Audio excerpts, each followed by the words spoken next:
Fancy saris కంచిపట్టు సారీస్ కి ప్రత్యేకంగా పెట్టింది పేరు మన పూర్ణిమ ప్రింట్స్ కేపీహెచ్పీ అండ్ మాదాపూర్.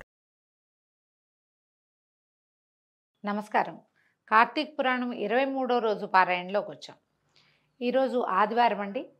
రేపు సోమవారం, ఆఖరి సోమవారం. ఈ సంవత్సరం కార్తీక మాసంలో 4 సోమవారాలు వచ్చినాయి.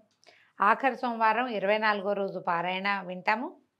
ఆ రోజున ఇప్పుడు ఈ 3 సోమవారాలు ఉపవాసాలు ఉండలేని వాళ్ళు ఆఖరి సోమవారమైన రేపటి రోజునైనా ఉపవాసం ఉండటం మంచిది. సాధారణ ఉపవాసం చేయొచ్చండి. పగలు పొద్దున్నే సూర్యోదయానికి ముందే లేచి స్నానం చేసేసి అలారం పెట్టుకుని లేచి స్నానం చేయటమే. ఆఖరి సోమవారం కాబట్టి స్నానం చేసి దేవతార్చన, దీపారాధన, ఇంట్లో దీపారాధన చేసుకోవటం. మగవారికి అవకాశం ఉంటే మగవారైనా ఆడవారైనా ఒకసారి దేవాలయ దర్శనం చేసుకోవటం. పగలు నిరాహారంగా ఉండి సాయంకాలం చుక్కలు వచ్చిన తర్వాత, చుక్కలు కొంచెం తక్కువ కనపడతాయండి, ఎందుకంటే అమావాస్యకి వారం రోజుల దగ్గరకు వచ్చేసాం కాబట్టి కొంచెం తక్కువ ఉంటుంది. చీకటి పడిన తర్వాత ప్రదోషకాలం అయ్యాక అర్చన అయిన తర్వాత చక్కగా వంట చేసుకుని భోజనం చేయొచ్చు. అవకాశం ఉంటే ఈ రోజున ఏదైనా దానం చేయండి. దేవాలయంలో అన్నదానానికి డబ్బులు ఇవ్వండి, అన్నదానం చేయండి. ఎవరైనా నలుగురిని మీతో పాటు భోజనానికి పిలవండి. ఇంట్లో ఇన్ని రోజులు చేయలేని వస్త్రదానమో, దీపదానమో, తిలదానమో ఏది కుదిరితే అది ఈ రోజున దానం చేయండి. విశేషించి ఫలదానం కూడా చేయొచ్చు. ఉపవాసం ఉన్న వాళ్ళకి తలా 2 పళ్ళు ఇచ్చినా కూడా మీకు ఉపవాస ఫలితం ఇతోధికంగా లభిస్తుంది.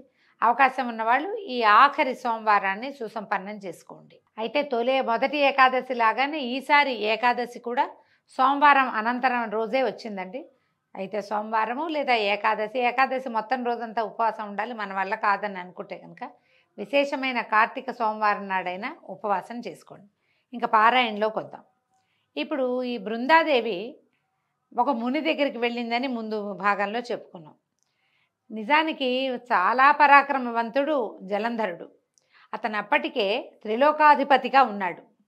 భూమిని జయించాడు, పాతాళాన్ని జయించాడు, స్వర్గాధిపత్యాన్ని చేపట్టాడు. సాక్షాత్తు లక్ష్మీనారాయణులని తన ఇంట్లో నివాసం ఉండేలాగా చేసుకున్నా కూడా చివరికి అప్పటి ఇంత బలపరాక్రమాలు ఉన్నవాడికి ఏమవుతుందో అన్న భయం బృందాదేవికి ఎందుకు వచ్చిందంటే, ఈసారి ఈయన చేసిన పని ఏమిటి? విష్ణువుతో కొంత యుద్ధం చేసి తర్వాత ఇంకా యుద్ధ విరమణ అయిపోయింది. ఇప్పుడు సంహారక శక్తి అయినటువంటి పరమేశ్వరిని ఆయన భార్యను కోరి మరీ ఈ యుద్ధానికి తెగబడ్డాడు. పరమేశ్వరుడితో యుద్ధం అంటే ప్రపంచంతో యుద్ధం. అది ఇంత పెద్ద యుద్ధానికి వెళ్ళేసరికల్లా ఆమె భయపడి తన భర్త ప్రవర్తన సరైంది కాదు కాబట్టి ఒకవేళ ఏదైనా ఆయనకి కీడు వస్తుందేమోనని భయపడి ఎవరినైనా సలహా అడగాలని అనుకుంది. అయితే ఆ సమయంలో పాతాళంలో ఒక ముని ఒక ఆయన వేయించేసి ఉన్నాడని సఖుల ద్వారా తెలుసుకుని, ఈవిడికి ఏ ఋషులు మునులు అందుబాటులో లేరు, ఎందుకంటే ప్రపంచం అంతా యుద్ధంలో ఉంది, లక్ష్మీనారాయణ ఇంట్లోనే ఉన్నారు, ఇంకా వాళ్ళని అడగదలుచుకోవాలి. ఆవిడే వెళ్ళి ఎవరో ఋషిని ఆశ్రయించాలనుకుంది. ఫలానా ఎవరో ఒక ఋషి గారు ఉన్నారు, ఆయన చాలా అద్భుతంగా చెప్తాడని. ఒక మాయ వల్లే అదంతా జరిగింది.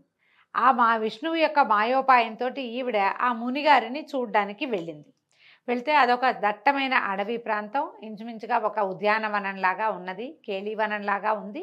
అక్కడికి వెళ్ళేసరికి ఆ ఋషి ఒక ఆయన చక్కగా అక్కడ తపస్సు చేసుకుంటూ, మనోహరమైన స్వరూపం కలిగిన ఋషి తపస్సు చేసుకుంటున్నాడు.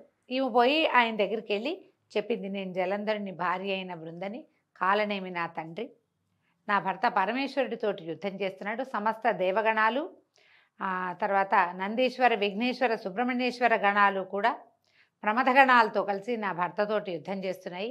ఈ యుద్ధంలో ఆయనకి ఏదైనా కీడు పడుతుందేమోనని నాకు ఒక శంకగా, భయంగా ఉంది. ఎప్పుడూ లేనిది కళ్ళు అదురుతున్నాయి, భయం వేస్తుంది, చేతిలో వస్తువులు పడిపోతున్నాయి. ఏదైనా భర్తకి ఆపత్త వస్తుందేమోనని, విపత్తి కలుగుతుందేమోనన్న శంకతోటి నిన్ను ఆశ్రయించాను. నాకు ఏదైనా చెప్పు, నా భర్త ఎలా ఉన్నాడో నేను తెలుసుకోలేకపోతున్నాను అని అడిగేసరికల్లా ఈయన ఏం చేశాడు, ఈయన సరే నేను నీకు చెప్తానని ఆకాశం వైపు చూసేట. ఆకాశం వైపు చూస్తే ఆకాశం వైపు నుంచి 2 వానరులు వచ్చారు, 2 కోతులు వచ్చినాయన్నమాట. ఈ వచ్చిన వానరులతోటి ఈయన ఒక ఆజ్ఞాపించాడు, కనుబొమ్మలతోటి యుద్ధానికి వెళ్ళి అక్కడ పరిస్థితి ఏంటో తెలుసుకో, జలంధరుడి స్థితి ఏమిటో తెలుసుకోండి అని కంటితోటే, నోటి వాక్యాలతోటి కాదు, కంటితోటే ఆజ్ఞాపించాడు. ఈ ఆజ్ఞాపించబడిన ఈ 2 కోతులు ఆకాశానికి ఎగిరిపోయినాయి. ఆయన కూర్చున్నాడు. ఆయన కేసే చూస్తూ పరమభక్తితోటి బృందాదేవి కూడా ఆయన సన్నిధానంలో కూర్చుండిపోయింది. అయితే కాసేపటికి ఆ కోతులు 2 తెగవేయబడిన జలంధరుడి చేతులు, మొండెము, తల తెచ్చి అక్కడ పెట్టేయట. మొండెం కనపడుతోంది, తల కనపడుతోంది, 2 చేతులు నరికేసున్నాయి, తల నరికేస్తుంది. ఈ 3 అవయవాల్ని తీసుకొచ్చే శరీరాన్ని మోసుకొచ్చేసినాయి. తల ఒకటి, చేతులతో 2 చేతులు పట్టుకొచ్చి అక్కడ పెట్టింది. అది చూసేసరికి భర్త యొక్క ఖండితమైన అవయవాలు చూడగానే గొల్లుమని ఏడ్చింది బృందాదేవి. విపరీతంగా ఏడ్చి ఆ ఋషి పాదాలు పట్టుకుంది. నా భర్తను బతికించు, నా భర్తను బతికించు, ఈ యుద్ధ విరమణ చేయిస్తాను, ఈ అకాల మరణం ఎందుకు వచ్చింది ఇతనికి, ఇతను చేసిన పని వల్లే వచ్చింది, నువ్వు బతికించు, ఇతనికి నేను బుద్ధి చెప్పుకుంటానని పరిపరి విధాలుగా బతిమలాడింది. బతిమలాడితే ఈయన ఏమన్నాడు, ముని నవ్వుతూ, శివోపహతులైన వాళ్ళని బతికించడం ఎవ్వరికీ సాధ్యం కాదు, అయినా నీ పట్ల నాకు అవ్యాజమైన కరుణ ఏర్పడింది, తప్పక బతికిస్తానని చెప్పి అంతర్ధానం అయిపోయాడట అక్కడి నుంచి. శివోపహతుడు అంటే పరమేశ్వరుని వాళ్ళ సంహరింపబడిన వాడిని ఎవరైనా బతికించగలరా? నా వల్ల కాదు, కానీ నువ్వు చాలా భక్తురాలివి, చాలా చక్కటి దానివి, నువ్వు ఎంతో బాగా భర్తను గురించి కనుక్కోవాలని అనుకుంటున్నావు, అందుకని నీ మీద నాకు ఎంతో ప్రీతి కరుణ కుదిరినాయి, కాబట్టి బతికిస్తానని ఆయన మాయమైపోయాడు. ఆయన మాయమైపోయిన మరుక్షణము ఈ ముక్కలు చెక్కలుగా పడి ఉన్నటువంటి జలంధరుడి అవయవాలన్నీ అతుక్కుపోయి పునర్జీవితుడైపోయాడు, బతికి లేచి వచ్చేసాడు. ఈ ఖిన్నురాలుగా పరమ దుఃఖంతో నెత్తి మీద చేతులు పెట్టుకుని కూర్చున్న బృందని కౌగులించుకుని ఆమె ముఖాన్ని పదే పదే ముద్దాడట. దాంతో ఆవిడ ఈ పునర్జీవితుడైన భర్తను చూసేసరికి పిచ్చిగా సంతోషించేసింది, పులకరించిపోయింది. భర్త చచ్చిపోయాడు అనుకుంది. ఆయన బతికొచ్చేసరికల్లా ఇంకా దేశకాల విచక్షణ నశించింది ఆవిడికి. ఇది ఒక ఋష్యాశ్రమానికి వచ్చాం, ఒక ఋషి ఇక్కడ ఉన్నాడు, ఆయనే ఇతన్ని బతికించాడు, ఆ ధ్యాస కలగల ఆమెకి. ఈ భర్త కౌగులించుకునేసరికల్లా ఇంకా ఆయన ఆ వనంలోనే ఉండిపోయి అతనితో అనేక రకాల సురత క్రీడలతోటి మునిగిపోయింది. అయితే ఈ మనోహరుడు చనిపోయాడు అనుకున్నవాడు బతికొచ్చేసరికల్లా ఈ పిచ్చి సంతోషంలో ఈ తనతో కలిసిన వాడు భర్త కాడని ఆమె గ్రహించల. అనేక రకాలుగా క్రీడించిన ఒక సురతావసాన సమయంలో ఆయన నిజరూపం వచ్చేస్తుంది. ఇది దేవతల గాథల్లో అది కనపడుతుంది అన్నమాట. కళ్ళు మూసుకుని ఉన్న ఆమె కళ్ళు తెరిచి తన మీద ఉన్నవాడు, తనతోటి కలిసి ఉన్నవాడు తన భర్త కాదని, శ్రీమన్నారాయణుడని తెలుసుకునేసరికల్లా వెంటనే ఏం చేసింది, ఆమె లేచేసి అతన్ని బయటికి తోసేసి తన భర్త వేషంలో ఉండి తనని నమ్మించి తన పాతివ్రత్యాన్ని మంటగలిపినవాడు ఈ రాక్షసాంతకుడైన హరిగా మాధవుడిగా తెలుసుకుని పెద్దగా కేకలు పెట్టి అరిచి పోట్లాడింది. ఏమంది, ఓ విష్ణుమూర్తి, పరస్త్రీగామివై చరించిన నీ ప్రవర్తన నిందింపబడుగాక, నీ మాయతో పూర్వంగా వచ్చిన వాళ్ళ వానరులిద్దరూ రాక్షసులై జన్మించి నీ చేత నీ భార్యనే హరించెదరుగాక.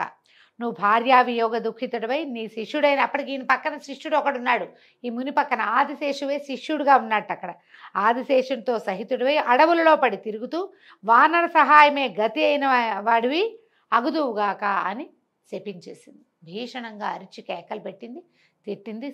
పరస్త్రీగామివయ్యావు, నువ్వు పరస్త్రీనైనా నాతో చరించావు కాబట్టి నువ్వు భార్యావియోగాన్ని పొందుతావు. ఏ కోతి మొహాలతోటి వచ్చి నన్ను ఇలా వంచారో, నా భర్త శవాన్ని చూపించారో వాళ్ళిద్దరూ రాక్షసులైపోతారు. వాళ్ళిద్దరూ ఎవరు? విష్ణుమూర్తి ఎక్కడికైనా వస్తే ఎవరు వస్తారండి? ఆయన వెనకాల పడి వచ్చేవాళ్ళు ఎప్పుడు అయితే గరుత్మంతుడు, జయ విజయులు ఆయన పార్షదులైన వాళ్ళు, లేదా ఆయన పడుకుని శయ్యగా ఉండేటువంటి ఆదిశేషువు. శిష్యుడిగా వచ్చిన ఆదిశేషుడికి శాపం తగిలింది. ఈ వానర ముఖాలతోటి వచ్చిన వాళ్ళిద్దరూ తర్వాత కాలాంతరంలో వాళ్లే రాక్షసులుగా జన్మించారు. జయ విజయులిద్దరే రావణ కుంభకర్ణులుగా జన్మించారని కథనం. నువ్వు చివరికి భార్యా వియోగివయ్యి నీ వెనకాల ఆదిశేషుడే సహాయుడుగా ఉండి కేవలము వానరాలు తప్పిస్తే ఎవ్వరూ సహాయం చేయలేని స్థితిలో పడిపోతావు. నువ్వు వీటిని వాళ్ళని చూపించి నన్ను మోసం చేశావని నానా విధాలుగా ఆయన్ని తిట్టి దుఃఖిస్తూ పరమ దుఃఖంతో ఆవిడేం చేస్తుందట, అగ్నిని కల్పించుకుని అందులోకి పడి బూడిదైపోయింది. ఆయన ఏం చేశాడు, ఈవిడ అరుస్తూ ఉంటే ఆమెను కౌగులించుకుపోయాడట. తనని అభిలషిస్తూ దగ్గరికి వస్తున్నటువంటి హరిని ఆయన నుంచి, శ్రీహరి నుంచి తప్పించుకుని అగ్నిని కల్పించుకొని బూడిదైపోయింది. ఆమె వెంటనే ఇట్లా పెద్ద మంట వచ్చి మంటలో కాలి బూడిదైపోయింది. అయితే ఏమైందట, ఈ తను కల్పించిన మాయలో ఆమెని భ్రమింపచేసిన విష్ణువు ఈ భార్య స్త్రీ సౌఖ్యంలో మైమరిచిపోయి ఉన్నవాడై మాయామోహితుడైపోయాడట. ఇలా జరుగుతుందా? జగన్నాటక సూత్రధారే ఇంత పని ఇలాంటిది జరుగుతుందా అంటే, శివమాయ, విష్ణుమాయ, బ్రహ్మాది మాయల కంటే మహామాయ ఒకటి ఉన్నదని, దానికి మేమెవ్వరము అతీతులము కాము అని మహావిష్ణువే ఒక కథనంలో చెప్పినట్టుగా మనకి కనపడుతుంది. శివపురాణంలో కనిపిస్తుంది ఈ కథనం. మావి చిన్న మాయలు, వీటిని మించిన పెనుమాయ ఇంకొకటి ఉన్నదని చెప్తాడు ఆయన. విష్ణుమాయ కంటే అతీతమైనటువంటి పరమేశ్వరి మాయకి లోబడిపోయి ఆయన విపరీతంగా దుఃఖాన్ని పొందాడట. ఈ తాను కోరుకుంటున్న స్త్రీ బూడిదైపోయేసరికల్లా ఆ బూడిదని, ఆ చితాభస్మాన్ని ఒంటికి పూసుకుని ఆమె కోసమే దుఃఖించడం మొదలుపెట్టాడు. తానెవరన్నది ఒక్క క్షణం పాటు మర్చిపోయాడట మహావిష్ణువు కూడా. దాంతో ఈ చుట్టుపక్కల ప్రాంతాల్లో ఉన్నటువంటి సిద్ధులు, ఋషులు అందరూ పరిగెత్తుకొచ్చారు. ఎప్పుడైతే ఈమె యోగాగ్నిలో తగలబడిపోయిందో పరిగెత్తుకుంటూ వచ్చారు. విష్ణువు యొక్క దుఃఖభరితమైన స్వరం వినపడేసరికి ఎందరో సిద్ధులు, మునులు, యోగులు అందరూ వచ్చి, మహాదేవ, నువ్వు శ్రీమన్నారాయణ, నువ్వు నారాయణుడివి, చనిపోయింది జలంధరుని భార్యే తప్పిస్తే నీ భార్య కాదని వాళ్ళు ఎంత చెప్పినా ఈయనకి అర్థం కాలేదట. ఈ బృందా మరణ మాయలో చిక్కుకుపోయి ఉన్నాడు ఆయన. శాంతిని పొందలేకపోయాడు. అశాంతితో అల్లాడిపోతున్నాడట ఆయన. అలా నడుచుకుంటూ వెళ్ళిపోతున్నాడు. దుఃఖంతో ఏడుస్తూ ఆమె చితాభస్మాన్ని ఇలా గుప్పెళ్లతో పట్టుకుని ఉన్నాడట. దాన్ని గుండెలకి, ఒంటికి రాసుకుంటూ ఎక్కడికో నడిచి వెళ్ళిపోతున్నాడు. ఈ మహామాయ మోహంలో మునిగిపోయినటువంటి ఈ విష్ణుమూర్తిని ఎలా స్వమామూలు లోకాలకి తెచ్చారో, బ్రహ్మాది దేవతలు ఏ ప్రణాళికని రచించారో మనం వచ్చే భాగంలో తెలుసుకుందామండి. ఈ రోజుతో 23వ రోజు పారాయణ పూర్తయింది. మళ్ళీ రేపు ఉదయం సోమవారం నాడు 24వ రోజు పారాయణతోటి కలుసుకుందాం. నమస్కారం.